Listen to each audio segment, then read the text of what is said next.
ಇತ್ತೀಚೆಗೆ ಕಲಬುರಗಿಯಲ್ಲಿ ಕಂಡು ಕೇಳರಿಯದಂತಹ ಸುದ್ದಿಗಳು ದೃಶ್ಯ ಮಾಧ್ಯಮಗಳಲ್ಲಿ ಮತ್ತು ಪತ್ರಿಕಾ ಮಾಧ್ಯಮಗಳಲ್ಲಿ ಇಡೀ ರಾಜ್ಯದ ತುಂಬೆಲ್ಲ ಮತ್ತು ದೇಶದ ತುಂಬೆಲ್ಲ ವ್ಯಾಪಕ ಪ್ರಚಾರವನ್ನು ಪಡಿತಾ ಇದೆ. ಕಲಬುರಗಿ ಶರಣರ ಸಂತರ ನಾಡು, ಸೂಫಿ ಸಂತರ ಬೀಡು ಅನ್ನುವಂತಹ ಅನೇಕ ವಿಚಾರಗಳನ್ನು ನಾವು ಕೇಳ್ತಾ ಬರ್ತಾ ಇದ್ದೀವಿ. ಇಂತಹ ಸೂಫಿ ಸಂತ ಶರಣರ ನಾಡಿನಲ್ಲಿ ಸಮಾಜ ಸೇವೆಯ ಮುಖವಾಡವನ್ನು ಹೊತ್ಕೊಂಡು ಸಂವಿಧಾನ ರಕ್ಷಕರು ಅಂತ ಹೇಳಿ DLT ಅನ್ನುವಂಥ ಒಂದು ಸಂಘಟನೆಯನ್ನು ಸ್ಥಾಪನೆ ಮಾಡಿ ಹಗಲು ದರೋಡೆಗೆ ಇವತ್ತು ಕಲಬುರಗಿಯಲ್ಲಿ ಇಳಿದಿದ್ದಾರೆ.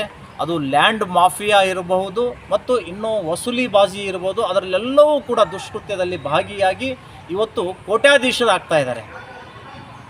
ಕಳೆದ 28ನೇ ತಾರೀಕು ಒಬ್ಬ ಉದ್ಯಮಿಯನ್ನು ಗನ್ನಿಟ್ಟು ಬೆದರಿಸಿ ಹಣ ವಸೂಲಿ ಮಾಡಿದ್ದಾರೆ ಅನ್ನುವಂಥದ್ದು ಸುದ್ದಿ ಮಾಧ್ಯಮದಿಂದ ತಿಳಿದು ಬಂದಿದೆ.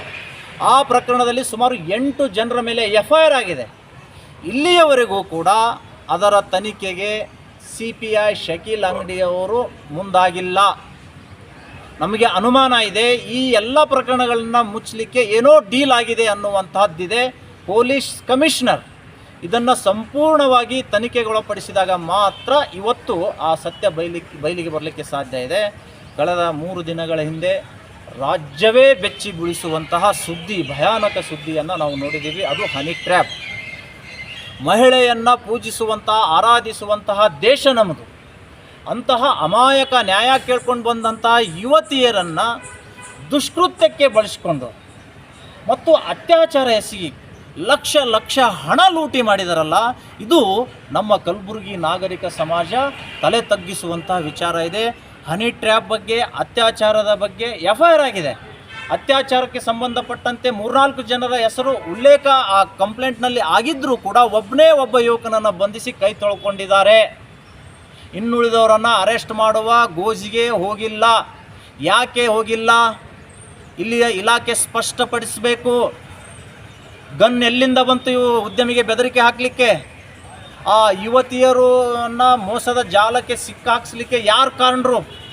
ಇವರೆಲ್ಲ ಹೆಸರುಗಳು ಕಂಪ್ಲೇಂಟ್ ಕಾಪಿಯಲ್ಲಿದ್ದರೂ ಕೂಡ, FIRನಲ್ಲಿದ್ದರೂ ಕೂಡ ಆ ಆರೋಪಿಗಳು ರಾಜಾರೋಷವಾಗಿ ಪ್ರೆಸ್ ಮೀಟ್ ಮಾಡಿ ಮತ್ತೊಬ್ಬರಿಗೆ ಧಮಕಿ ಹಾಕ್ತಾ ಇದ್ದಾರೆ. ಇದು ಒಬ್ಬ ಆರೋಪಿಯ ಕೆಲಸನ?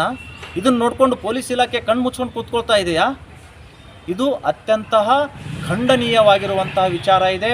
Strong minister, strict commissioner, powerful law ಇದ್ದಾಗಿಯೂ ಕೂಡ ನಮ್ಮ ಕಲಬುರಗಿಯ ಯುವತಿಯರಿಗೆ ನ್ಯಾಯ ಸಿಗ್ತಿಲ್ಲ ಅಂದರೆ ಏನು ಸ್ವಾಮಿ, ಎಲ್ಲಿ ಹೋಗಬೇಕು ನ್ಯಾಯ ಕೇಳ್ಕೊಂಡವರು? ಒಬ್ಬ ಯುವತಿ ಅಬಾರ್ಷನ್ ಆಗಿದೆ ಅಂತ ಹೇಳ್ತಾರೆ. ಪ್ರೆಗ್ನೆಂಟ್ ಆಗಲಿಕ್ಕೆ ಕಾರಣ ಯಾರು? ಮತ್ತು ಅಬಾರ್ಷನ್ ಮಾಡಲಿಕ್ಕೆ ಕರ್ಕೊಂಡು ಹೋದವ್ರು ಯಾರು? ಯಾವ ಆಸ್ಪತ್ರೆ ಕರ್ಕೊಂಡು ಹೋದರು? ಯಾವ ವೈದ್ಯ ಅಬಾರ್ಷನ್ ಮಾಡಿದ? ಭ್ರೂಣ ಹತ್ಯೆ ಮಹಾಪಾಪ, ಕಾನೂನಿಗೆ ವಿರುದ್ಧ ಆಗಿರುವಂಥದ್ದು. ಈ ಎಲ್ಲವೂ ಕೂಡ ಸಮಗ್ರವಾಗಿ ಪೊಲೀಸ್ ಇಲಾಖೆ ತನಿಖೆ ಮಾಡಿಕೊಳ್ಬೇಕು. IG ಅವರು ಆಂದೋಲ ಸ್ವಾಮಿ ಕೇಸ್ ಎಷ್ಟಿದೆ ಅಂತೇಳಿ ಪ್ರತಿ ಪೊಲೀಸ್ ಠಾಣೆಗೆ ಫೋನ್ ಮಾಡಿ ಕೇಳ್ತಾರೆ.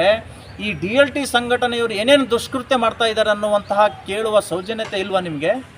ಗುಪ್ತಚರ ಇಲಾಖೆ ಏನು ಮಾಡ್ತಾ ಇದೆ ನಿಮ್ಮ ಕೆಳಗಡೆ? ಎಲ್ಲವೂ ಕೂಡ ಮೌನದಿಂದ ನೀವು ಕೂತ್ಕೊಂಡಿದ್ದೀರಿ ಅಂದರೆ ನಮಗೆ ಅನುಮಾನ ಬರ್ತಾ ಇದೆ, ನಿಮ್ಮಿಂದ ನಮಗೆ ನ್ಯಾಯ ಸಿಗುವುದು ಅಸಾಧ್ಯ ಅಂತ. ಈ ಹನಿ ಟ್ರ್ಯಾಪ್ ವಂಚನೆಗೆ ದೂಡಿದಂತಹ ಆ DLT ಸಂಘಟನೆಯ ಪ್ರಮುಖರನ್ನು ಅರೆಸ್ಟ್ ಮಾಡಬೇಕು.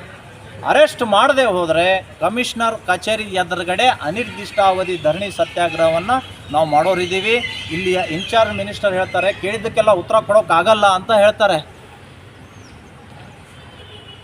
ನಾನು ಕಲಬುರಗಿಯನ್ನು ಡೆವಲಪ್ ಮಾಡಲಿಕ್ಕೆ ಒಂದು ಸಂಕಲ್ಪವನ್ನು ತೊಟ್ಟಿದ್ದೀನಿ. ಆ ಕಲಬುರಗಿ ಡೆವಲಪ್ಮೆಂಟ್ಗೆ ಈ ಸ್ವಾಮಿ ಅನ್ಫಿಟ್ ಅಂತ ಹೇಳ್ತಾರೆ, ಅವರು ಯಾರ್ದು ಹೆಸರು ಹೇಳೋಂಗಿಲ್ಲ. ಹೌದು, ಆ ಸ್ವಾಮಿ ಅನ್ಫಿಟ್ಟೇ ಇರ್ಬೋದು, ಆದರೆ ನಿಮ್ಮ ಕಲಬುರಗಿ ಡೆವಲಪ್ಮೆಂಟ್ಗೆ ಇವತ್ತು ಈ ಹನಿ ಟ್ರ್ಯಾಪ್ ಮಾಡುವವರು, ಅತ್ಯಾಚಾರ ಮಾಡುವವರು, ಹಗಲು ದರೋಡೆ ಮಾಡೋರು ಫಿಟ್ ಆಗ್ತಾರಾ? ಫಿಟ್ ಪರ್ಸನ್ಗಳ ಇವರು? ನಿಮ್ಮ ಸಲುಗೆಯಿಂದಲೇ ಈ ಸುಲಿಗೆ ಸಂಘಟನೆಗಳು ನಿರಂತರವಾಗಿ ಕಲಬುರಗಿಯಲ್ಲಿ ನಾಯಿ ಕೊಡೆಗಳಂತೆ ತಲೆ ಎತ್ತಿದ್ದಾವೆ. ಇವುಗಳ ಹೆಡೆಮುರಿ ಕಟ್ಟುವಂಥ ಕೆಲಸ ಇಲ್ಲಿಯ ಪೊಲೀಸ್ ಕಮಿಷನರ್ ಅವರು ಮಾಡಬೇಕು. ಕಲಬುರಗಿ ಜಿಲ್ಲೆಯವರೇ ಇದ್ದಾರೆ, ಕಲಬುರಗಿ ಜಿಲ್ಲೆಯ ಮಾನ ಪ್ರಾಣ ಕಾಪಾಡುವಂಥದ್ದು ಕಮಿಷನರ್ ಹೆಗಲ ಮೇಲೆ ಇದೆ ಅನ್ನುವಂಥದ್ದನ್ನು ನಾನು ಹೇಳಲಿಕ್ಕೆ ಬಯಸ್ತಾ ಇದ್ದೇನೆ. ಸರ್, ಇತ್ತೀಚಿನ ದಿನಗಳ ಈ ಕ್ಯಾಬಿನೆಟ್ ಸಂದರ್ಭದಲ್ಲಿ ಮುಖ್ಯಮಂತ್ರಿಗಳ ಗಮನಕ್ಕೂ ಕೂಡ ನಾವು ಇಂತಹ ವಿಷಯಗಳನ್ನು ತರೋರಿದ್ದೀವಿ. ನಮ್ಮ ಸಂಘಟನೆ ಕಾರ್ಯಕರ್ತರು ಮನವಿಯನ್ನು ಕೊಡ್ತಾರೆ. ಕಲಬುರಗಿ ಮಿನಿ ಸಂಪೂರ್ಣವಾಗಿ ಕುಸಿದೋಗಿದೆ. ಇವರು ಅಭಿವೃದ್ಧಿಯ ಸುದ್ದಿ ಎಲ್ಲಿಯೂ ಪತ್ರಿಕೆಯಲ್ಲಿ ಬರ್ತಾ ಇಲ್ಲ. ಟಿ ವಿಯಲ್ಲಿ ನೋಡ್ತಾ ಇಲ್ಲ. ರೇಪು, ಹನಿ ಟ್ರ್ಯಾಪು, ಲಿಂಗಾಯತರ ಮನೆ ಮೇಲೆ ದಾಳಿ, ಬೆತ್ತಲೆ ಮಾಡಿ ಹಿಂದೂ ಯುವಕನ ಮೇಲೆ ಹಲ್ಲೆ, ಇವೇ ಸುದ್ದಿಗಳು ಇಡೀ ರಾಜ್ಯಕ್ಕೆ ತುಂಬ ಸ್ಟೇಟ್ ನ್ಯೂಸ್, ನ್ಯಾಷನಲ್ ನ್ಯೂಸ್ ಆಗ್ತಾ ಇದೆ. ಇದನ್ನು ಇಲ್ಲಿಯ ಇನ್ಚಾರ್ಜ್ ಮಿನಿಸ್ಟರ್ ಗಮನಿಸಬೇಕಿದು, ಇಲ್ಲಿ ಐ ಜಿ ಗಮನಿಸಬೇಕು. ಕಲಬುರಗಿಗೆ ಕೆಟ್ಟ ಹೆಸರು ಯಾರಿಂದ ಬರ್ತಾ ಇದೆ ಅನ್ನುವಂಥದ್ದು ಇವ್ರು ನೋಡಬೇಕು. ನಾನು ಹೇಳಿದ್ನಲ್ಲ, ಇವರ ನಿರ್ಲಕ್ಷ್ಯದಿಂದಲೇ, ಇವರ ಸಲುಗೆಯಿಂದಲೇ ಇಂಥ ಸುಲಿಗೆಕೋರರು ಎದ್ದು ಕೂತ್ಕೊಳ್ತಾ ಇದ್ದಾರೆ. ಅದೇ ರೀತಿ ಬಿಟ್ಟರೆ ಈಗ ಆಗಿಬಿಟ್ಟಿದೆ, ಮಿನಿ ಅಂಡರ್ ವರ್ಲ್ಡ್ ಬಾಂಬೆ ಮಾದರಿಯಲ್ಲಿ ಕಲಬುರಗಿ ಆಗಿದೆ. ಭೂ ಮಾಫಿಯಾ, ಬೆದರಿಕೆ, ಸುಲಿಗೆ, ಗನ್ ಎಲ್ಲಿಂದ ಬಂತು, ಉದ್ಯಮಿಗೆ ಬೆದರಿಸಲಿಕ್ಕೆ ಡೆವಲಪ್ಮೆಂಟ್ ಮಾಡ್ತೀನಿ ಅಂತಾರಲ್ಲ ಇನ್ಚಾರ್ಜ್ ಮಿನಿಸ್ಟ್ರು. ಡೆವಲಪ್ಮೆಂಟ್ ಹೇಗಾಗುತ್ತೆ? ಇಂಥ ಕೃತ್ಯಗಳಿಂದ ಆಗುತ್ತಾ? ಉದ್ಯಮಿಗಳು ಬರಬೇಕು, ಕಾರ್ಖಾನೆ ತಯಾರು ಮಾಡಬೇಕು, ಉದ್ಯೋಗ ಸೃಷ್ಟಿ ಮಾಡಬೇಕು, ಆವಾಗ ಇಲ್ಲಿ ಡೆವಲಪ್ಮೆಂಟ್ ಆಗುತ್ತೆ. ಆದರೆ ಅಂಥ ಉದ್ಯಮಿಗಳಿಗೆ ಗನ್ ಪಾಯಿಂಟ್ನಲ್ಲಿ ಇಟ್ಟು ಹೆದರಿಸ್ತಾರಂದರೆ ಡೆವಲಪ್ಮೆಂಟ್ ಆಗುತ್ತೇನ್ರಿ?